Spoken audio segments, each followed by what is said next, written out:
Ahora vamos a hablar de la eliminación. Todo fármaco que ingresa se va eliminando del organismo y la eliminación puede hacerse por excreción, que el fármaco salga físicamente de la molécula del organismo, por cualquiera de los mecanismos de excreción, o por metabolismo, que el fármaco se transforme en otro compuesto. Por ejemplo, que el ácido acetilsalicílico se transforme en ácido salicílico. Ya no es lo mismo, es otro compuesto. Cualquiera de los dos casos es una eliminación. Entonces, la eliminación, dice ahí, es pérdida del fármaco en el organismo por excreción, por degradación espontánea. El ácido acetilsalicílico se desacetila espontáneamente, muchas veces sin participación de ninguna enzima, es una reacción química espontánea, o por transformación enzimática en otro compuesto, lo que llamamos metabolismo o biotransformación. Ustedes vieron, ya todos cursaron bioquímica, ustedes vieron cómo es el tema de la cinética enzimática. La metabolización supone la participación de enzimas y por lo tanto sigue las leyes de la cinética enzimática, que algunas de las cuales van a tener que recordarse cuando vean la parte de metabolismo, principalmente microsomal. Lo que dice acá, que variaciones en la cinética de las enzimas, ¿sí? Por ejemplo, la inhibición competitiva, trae obviamente variaciones sobre lo que se llama la vida media del fármaco. Porque acá el producto de la reacción enzimática es el metabolito. El fármaco es el sustrato, la enzima, y el producto es el metabolito. El fármaco se transforma en metabolito y por lo tanto se elimina por biotransformándolo en metabolito. Ahora bien, si yo tengo las enzimas inhibidas, va a haber acumulación de fármaco, va a haber menos metabolito y esto va a aumentar lo que se llama vida media. La vida media la vamos a definir bien la clase que viene, pero para que tengan en cuenta es una medida de cuánto tiempo permanece el fármaco en el organismo y es el tiempo que tarda en disminuir la concentración a la mitad, la concentración plasmática. El tiempo que tarda el fármaco en disminuir la concentración plasmática a la mitad se llama vida media. Puede ser horas, puede ser días, puede ser semanas. Bueno, entonces, si el metabolismo está disminuido, porque las enzimas están inhibidas por inhibición competitiva, por lo que fuera, ¿qué le va a pasar a la vida media del fármaco? Va a aumentar. Va a estar más tiempo en sangre y por lo tanto puede aumentar también la toxicidad si ese fármaco, el efecto o tal vez la toxicidad, ¿no? O los efectos adversos de ese fármaco.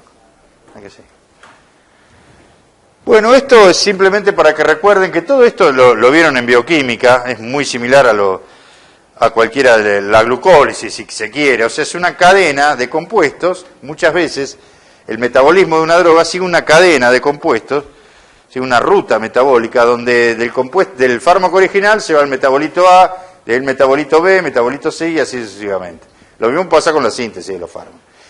El tema es que el diseño de esas vías así en cadenas, que haya una vía en cadena, permite insertar puntos de retroalimentación negativa, o sea, puntos de feedback negativo, donde, por ejemplo, si hay un exceso de un metabolito, todo eso se puede frenar. Si se entiende, eso sirve para controlar. Eso en cuanto a la disposición de las vías metabólicas en cadena. Además, muchas veces pueden existir vías alternativas, donde el mismo fármaco tenga distintas vías y se metabolice por distintas vías. Esto puede tener ventajas y desventajas. La ventaja es que, aun si una vía está saturada o una enzima está deficiente, el fármaco igual se va a metabolizar por otra. La desventaja es que muchas veces algunas de esas vías pueden acumular metabolitos tóxicos. Entonces, puede aumentar la toxicidad del fármaco si justo esa vía lo que da lugar es a un metabolito tóxico. ¿Se entiende más o menos? Bueno, entonces metabolitos dijimos que son los productos de la biotransformación enzimática de los fármacos. El metabolito, por lo general, está más oxidado y es menos hidrosoluble que el fármaco. ¿Y eso qué ventaja tiene? ¿Cómo se va a distribuir ese metabolito? ¿Más ampliamente o menos ampliamente? Menos. Eso ayuda a la excreción, a que una vez que ingresa en la circulación, sea difícil que se escape de ahí y termine donde, en los riñones, y sea excretado. ¿Se entiende por qué? Por lo general, el metabolito es más oxidado y más hidrosoluble, menos liposoluble. ¿Se entiende?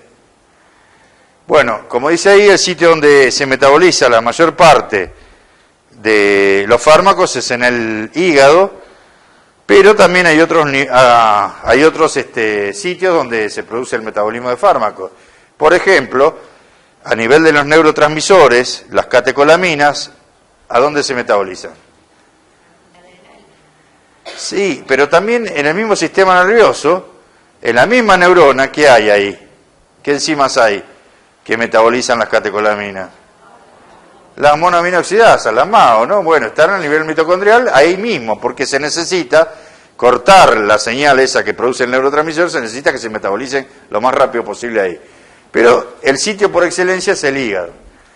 Hay también esterasas plasmáticas, en el mismo, que son, si bien son secretadas en el hígado, después son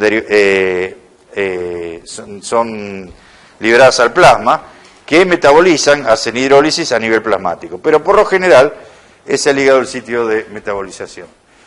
Bueno, ¿cómo es la estrategia de la metabolización hepática y en general? Hay dos fases.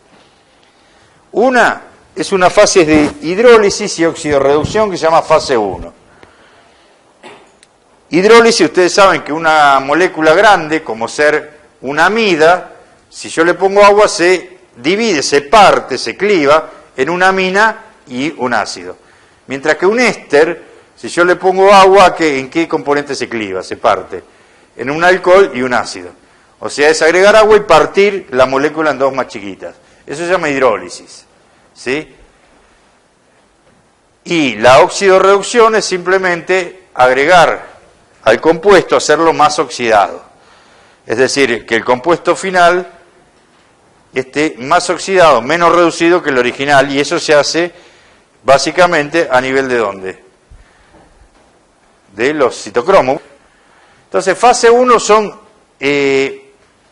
fases donde el compuesto es oxidado o hidrolizado. Cuando el compuesto se hace más grande, lo que se llama reacciones de síntesis, hablamos de la fase 2.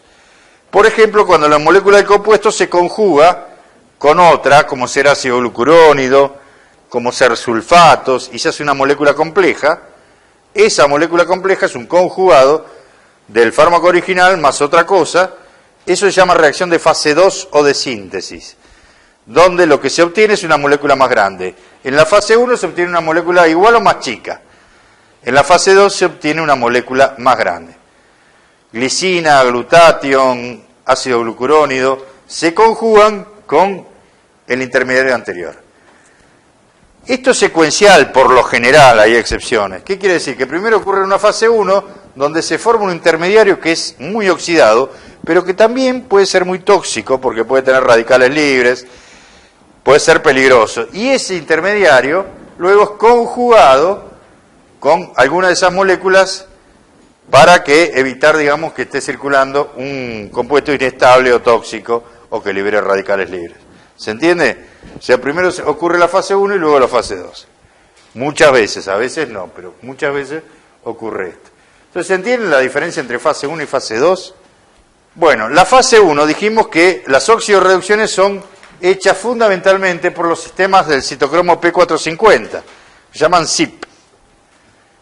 Es una familia, es una multifamilia de muchas enzimas distintas, ¿no? Obviamente. No hay un citocromo, sino que son muchísimos. Después, cuando veamos farmacogenética, vamos a ver más bien las diferencias en más profundidad entre los distintos citocromos, entre las distintas familias de citocromos. Ahora digamos que los citocromos tienen inductores e inhibidores.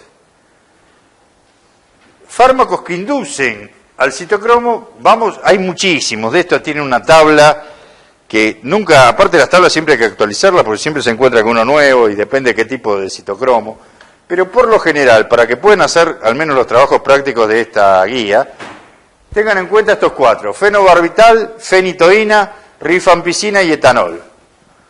Fenobarbital es un barbitúrico, la fenitoína se usa como anticonvulsivante, bueno, la rifampicina es un antibiótico, ya lo conocen, y el etanol es el etanol, que ya lo conocemos todos. Bueno, inhibidores CYP, pueden tomar como cimetidina, ketoconazol y fluoroquinolonas. Hay muchos más, pero con esos tres como para que les sirva para hacer los ejercicios. Y les cuento, en esta parte de la cursada, no les vamos a pedir específicamente que se acuerden de los nombres, salvo que ese compuesto, que esa droga, por ejemplo, el fenobarbital, tenga importancia para el problema porque es un inductor. Pero no les vamos a pedir nombres, esto se lo damos como ejemplo, ¿está bien? Sí tienen que saberlo porque es justamente por sus características de inductor de citocromo. Pero después, en el segundo y tercer parcial, van a tener que acordarse muchos nombres que son horribles, lamentablemente de memoria, y bien, ¿sí? Pero bueno, la idea es que en la segunda y tercera parte van a tener que acordarse de memoria algunos nombres y algunos datos, como ser vidas medias, pero son pocos. La idea es que por lo general nos concentremos en una droga, que es la droga patrón de un grupo, y el resto lo nombremos así, por arriba. No les vamos a pedir cualquier vida media de cualquier fármaco, porque eso obviamente sería una locura. Bien, entonces ahora tenemos estos que se los doy como ejemplo, que les van a servir para resolver los problemas. Lo que les quería decir que la inhibición del sistema CYP se puede producir porque hay un compuesto inhibidor competitivo que se está uniendo también al mismo citocromo. De hecho, dos fármacos A y B que se metabolizan por el mismo citocromo van a competir entre sí, ¿sí? Por ese metabolismo y probablemente aumente la vida media, ¿sí? Ahora bien, eso es una inhibición competitiva, es un proceso que se produce, si se quiere, instantáneamente. La inducción no es lo inverso de la inhibición. La inducción requiere tiempo, requiere más síntesis de enzima, ¿sí? Requiere síntesis de proteína, porque requiere que se sinteticen más citocromos. ¿Está bien? Aumenta el número de citocromos, de enzimas metabolizadoras. O sea que ambos procesos no son lo opuesto, ¿se entiende eso, no? La inducción, si se quiere, es la respuesta del organismo a la presencia de un xenobiótico. ¿Sí? Pero para eso requiere que haya un aumento de los niveles de mensajero, un aumento de los niveles de proteína. Se entiende que eso lleva su tiempo, ¿no? Y puede ser inhibido por inhibidores de la síntesis de proteína. Transcripción de genes, bueno. En ambos casos, la vida media se ve modificada del fármaco que es metabolizado. ¿Por qué? Si está inhibido el CYP, ¿cómo va a ser la vida media? ¿Mayor o menor? Mayor. Y si está inducido, menor. Se va a metabolizar más rápido. Bueno, acá simplemente repetimos lo que es fase 1 y fase 2, los que implican oxidorreacción e hidrólisis fase 1, los de síntesis son fase 2. Bueno, ¿dónde ocurren? Los procesos en fase 1 pueden ocurrir en diversos lugares, pero en general en la fracción microsomal, o sea, la que está adherida a membrana, del hepatocito, la fracción que está asociada con membranas. Lo contrario, fracción soluble, que es la que está asociada con el citoplasma, ¿no? Bueno, también ahí, en esa fracción microsomal del hepatocito, ocurren las conjugaciones con ácido glucurónido.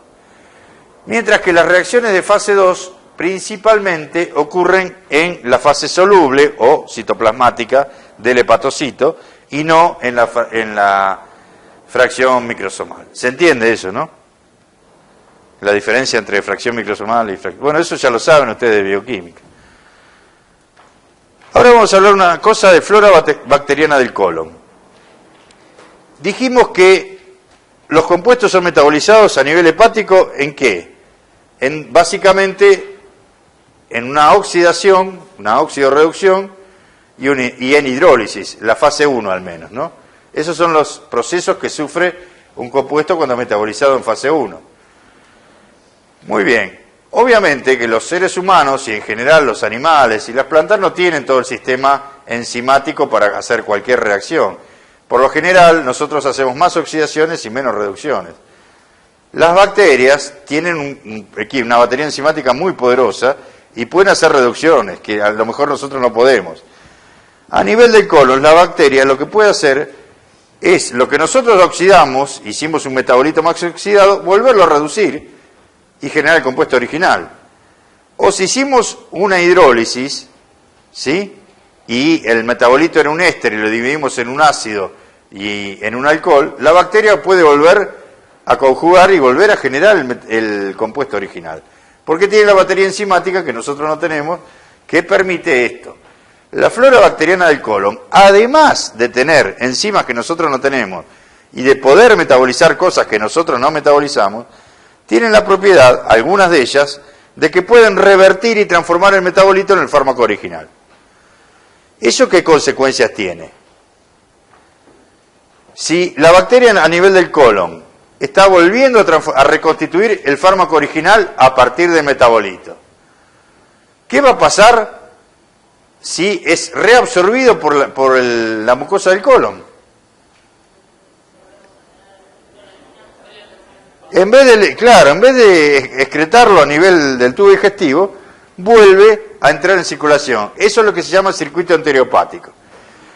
Circuito enteriopático, entonces, necesita que la droga o el metabolito sean, de alguna manera, vayan por bilis hasta el tubo digestivo. Es decir, pasen del hígado por bilis al tubo digestivo. En el tubo digestivo tienen que ser al menos una parte reabsorbidos y volver a circulación. Ese es el circuito enteriopático. Ahora, si al tubo digestivo fueron los metabolitos, solo las bacterias son capaces de reconstituir el fármaco original para que vuelva a ser ingresado a la circulación. ¿Está bien? Una cosa si el que sale es el fármaco original, que puede o no reabsorberse. Si se reabsorbe puede ser circuito enteriopático. Ahora, si lo que sale por bilis es el metabolito, y yo, por ejemplo, estoy tomando antibiótico y no tengo flora intestinal, ¿qué va a pasar? El metabolito puede o no reabsorberse. Si se reabsorbe, sigue siendo metabolito, nunca va a poder convertirse en fármaco de nuevo. Ahora, si están las bacterias, lo van a convertir en fármaco de nuevo y se va a producir el circuito. Entonces, no sé si se entiende el circuito cómo es. El circuito es un circuito. Va del hígado a bilis, de bilis va al tubo digestivo, el tubo digestivo se reabsorbe. La idea es que es el fármaco el que tiene que cumplir ese ciclo. Eso es un circuito enteriopático. Ahora, si el fármaco ya fue metabolizado, las bacterias en el tubo digestivo lo pueden volver a reconstituir y puede volver a entrar. Si no hay bacterias, no pasa nada. En el caso de algunos anticonceptivos, orales, está contraindicado tomar antibióticos, porque la vida media del anticonceptivo depende de la generación de ese circuito enteriopático, y para eso se necesitan las bacterias. Si no están las bacterias, no hay circuito enteriopático y la vida media disminuye y el anticonceptivo podría no tener eficacia. ¿Se entiende, no?